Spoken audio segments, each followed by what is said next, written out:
Are you ready for another joyfully implausible tale from Bayside? Screech found a room Zack has never seen. How'd you find it? Oh, Bully dumped me down the garbage chute. Someday I'm gonna get even with that girl. Oh, you got it backwards, Screech. You're supposed to follow the hot girl into the garbage chute. Looking around, Zack highlights some of the artist posters. Hey, who are the three guys who Paul McCartney? We'll give Screech a break not knowing the Beatles. In the undying discussion over whether Elvis or the Beatles were better, Screech grew up in an Elvis home.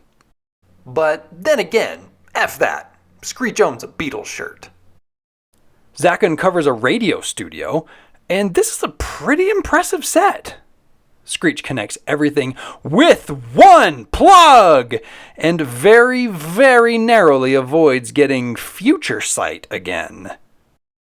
The crew asks Mr. Belding about the radio studio, and he fondly recalls days past spinning vinyl for KKTY. KKTY Tiger. Now groove to this groove. He was the Big Bopper, the Master Blaster, the Bus. Yeah, those were good times.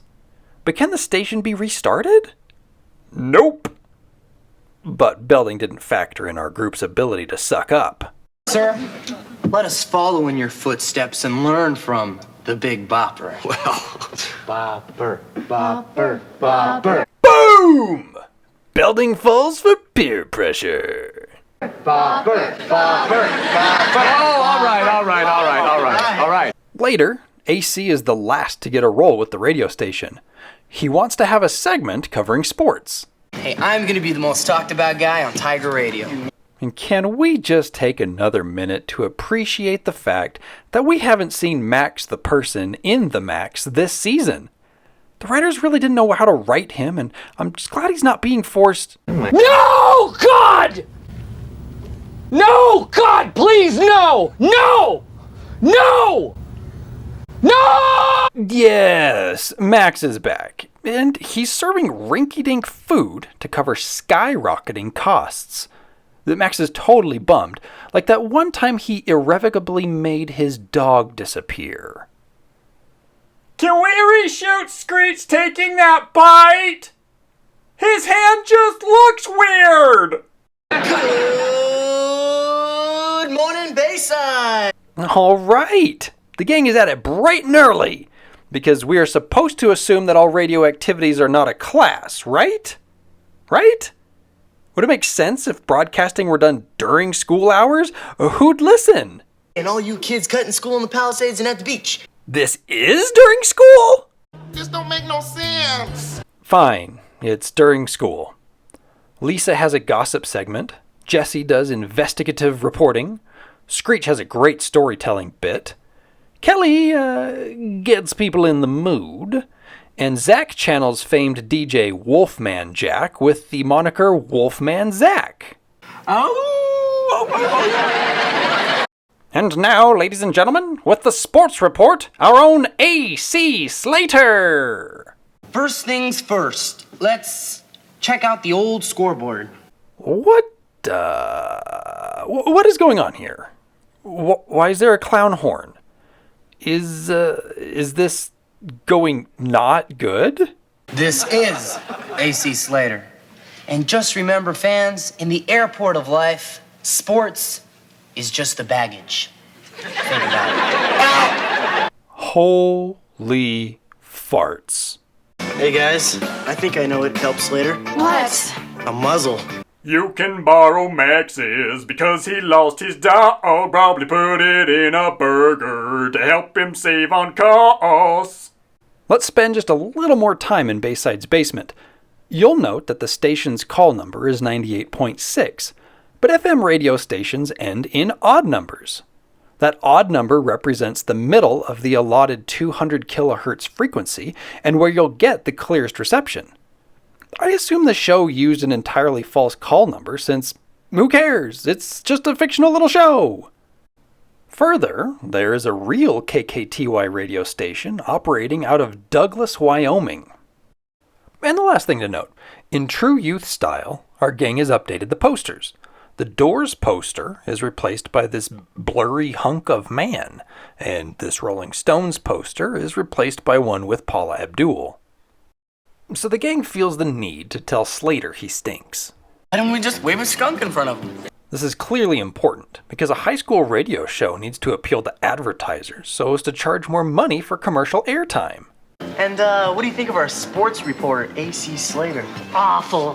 The worst. Someone should wave a skunk in front of him. The group is also concerned that AC is just straight up making them look bad. Well, they can't fire their friend, so Zack talks Slater into a quicker, snappier delivery. This is AC Slater. Today's scores are 3-0, 6-1, 10-2. Thank you. Slater is right to be skeptical. Counterpoint? Well, according to our latest survey, 98% of our listeners want it short, fast, and often. It's funny, my wife was just telling me the other day about how she doesn't like it that way. And here's where things get kind of stupid. Instead of the episode being about Slater's shortcomings and his friend's struggles to be honest with him, Jesse digs up that the Max is owned by the school district. And if Max doesn't come up with $10,000 in back rent by next week, our favorite hangout will be turned into a parking lot. So Max isn't reducing portions because of rising costs, he's scrambling to find ways to retain more earnings to cover a grossly overdue debt that he agreed to honor and has somehow failed. I say somehow, but we don't often see patrons of the Max eating. Students usually just hang out, like this row of kids. In fact, we've even seen absurd antics where patrons were served and then quickly bussed to make way for more paying customers. But really, who's going to pay for that kind of service? Max is bad at business. And if Mr. Tuttle has taught me anything about capitalism, is that if you owe someone $10,000, but are also endowed with the power of friendship, everything will be okay. Zack and Jesse engage their friendship powers as only high school students in an unsupervised radio station can. It looks like the end of a student tradition if the greedy, deceitful, irresponsible Bayside School Board has its way. Yeah! Fight the power! But dang it, the power's fighting back. Mr. Belding is livid because the school board is threatening to fire him. He refuses to help. And I am not going to stick my neck out over this radio station again. Again? And then Belding leaves two students alone in his office. This is Mr. Belding. School's out. Yep, that's our Zach Morris. Later, the team is geeking out about first reviews in the school paper. What if he didn't like my outfit? Lisa, we're on the radio, remember? He can't see us. Then why were you dancing earlier? The reviews for each segment are pretty freaking good. This guy really liked us. Most of us. AC Slater stinks. Someone should wave a skunk in front of him? Slater shows up and no one wants to let him see the paper. Screech shows up and boom! The cat's out of the bag. Seeing that he does not have the support of his friends, Slater quits the radio station. Now, in the same day that we learn that everyone effing hates Slater's sports segment, that the gang reduces Slater's airtime, that Jesse learns of the school district owning the Max, that the school board threatens Belding's job, that the school paper releases its review of KKTY, and that Slater quits the radio, all in the same day, Hermione Granger emerges from the library with news that Harry Potter can use to blow Voldemort's mind. As always, I've got some notes. First off, the 1968 newspaper Jesse finds is clearly the same prop used for the current school paper. Same sports font. Same paragraphs. Because the props are the same, we didn't get to see the front page until the 1968 evidence shows up. And then we see a real, honest-to-goodness picture of a younger Dennis Haskins, which inspired the Belding look we saw in the earlier Daydream sequence. What else rankles my cankles? Zack reads that this story about DJ Belding mooning the school board continues on pages 3 and 4, but Zack clearly turns to like a page 6 or so. Further, what is he looking at? DJ Belding moons school board. Picture on page 3 and 4. We know that Zack clearly passes page 3, but also that a double-page spread of Belding's butt, well, don't say spread and Belding's butt in the same sentence, can't be on pages 3 and 4, because that's not how newspapers work. And even if it was, Zack and Jesse are more than happy to keep looking. And here's a little bar trivia for you. The school paper is called the Bayside Breeze. Zack uses the picture of Mr. Belding's butt to try and remind Belding how he used to be fun and stand up for things. But Mr. Belding's all, sorry, Zack, I just don't show my butt anymore. And Zack's all, man, I was really hoping you'd be a butt-showing guy again.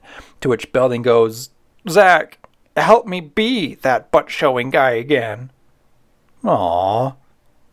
How did a picture of a student's butt make it into the school paper?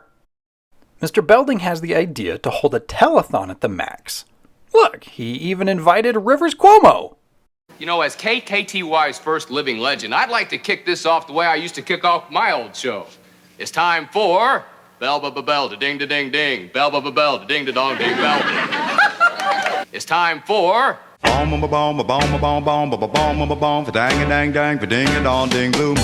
want to point out here that Mr. Belding has a letter jacket with the name Belding on it, but that the jacket is for Sci-Fair, a school in southern Texas that happens to have colors similar to Bayside's.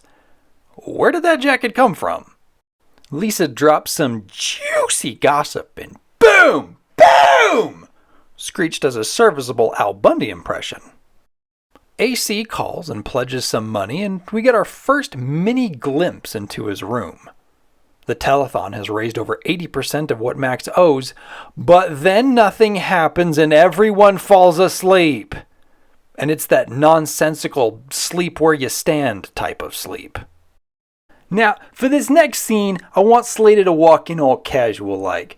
Nothing in his right hand, nothing taped to his leg.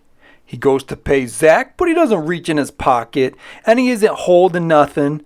I mean nothing. No cash, no green paper, no nothing. Just an empty hand pretending to deposit money somewhere near Zack's crotch area. It'll be flawless. Despite his previous failures on the radio, Slater takes control and whips listeners into a pledging frenzy by constantly talking directly at the microphone. And boom! We assume the Max is saved? Max didn't do jack crap. This is a fun episode, but the presentation and order of things feels a bit forced. It's almost as if the episode were Gary Goldstein's only contribution to the series and his first writing credit ever. Because that's what this is. Regardless, the focus stays on the kids, and the episode lets them have fun. And we get a great performance from Dustin Diamond during Screech's Mystery Theater. There was a scream. Evelyn's heart pounded. I know I say it a lot, but early Screech really doesn't get enough credit. And I think that's all I've got. Oh, hey, look! Someone left a record spinning.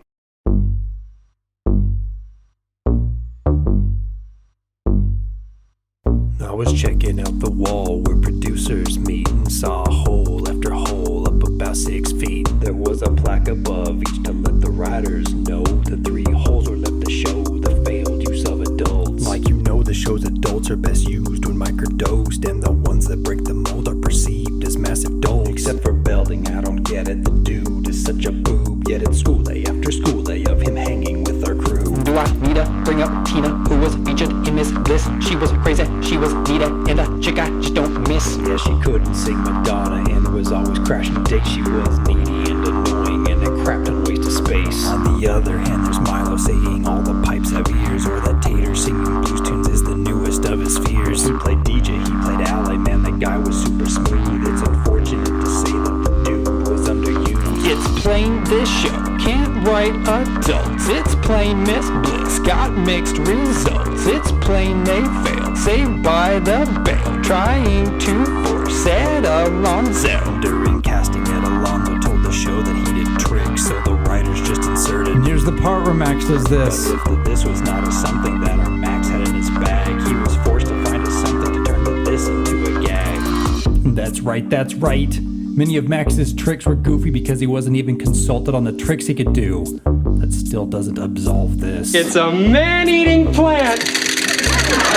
Lame. Do you want to tell a grammar that jokes about big hands? Do you want the worth of claps to be shown atop his hat? Do you want a friend to pop from a box that smells like fries, or to serve a Velcro food so it can't be spilled on guys? Do you want to get a note that can float out Max's coat? Do you want some dust or flowers pushed up by Samuel Powers? Do you want to be upstaged by a drink that can't get drank? Do you want to have him juggle then use the blooper take? Do you want him to go Wonka and start playing with his cane? Why is there a live bird in here, Max? Are you insane? Do you want an extra straw to sip malts with total babes? There's another live bird in here, Max! You are insane! Do you want to see more birds produced in Max's place? Do you want eternal nightmares when served the Screecher's face? Do you want to see your face in the place of Max's groin? Do you want to take that hand and retreat from Max's loins? Do you want to see a tie that pretends that it can fly? Do you want to see a guy really biff the highest sign? Do you want to give the flowers on back to Max the loner? Do you want him to come back and show off his rabbit boner? Do you want to see a sword roll out and do a trick? Do you want to trick a trick to trick and trick to trick? Tricky, tricky, trick, trick, trick, trick, trick.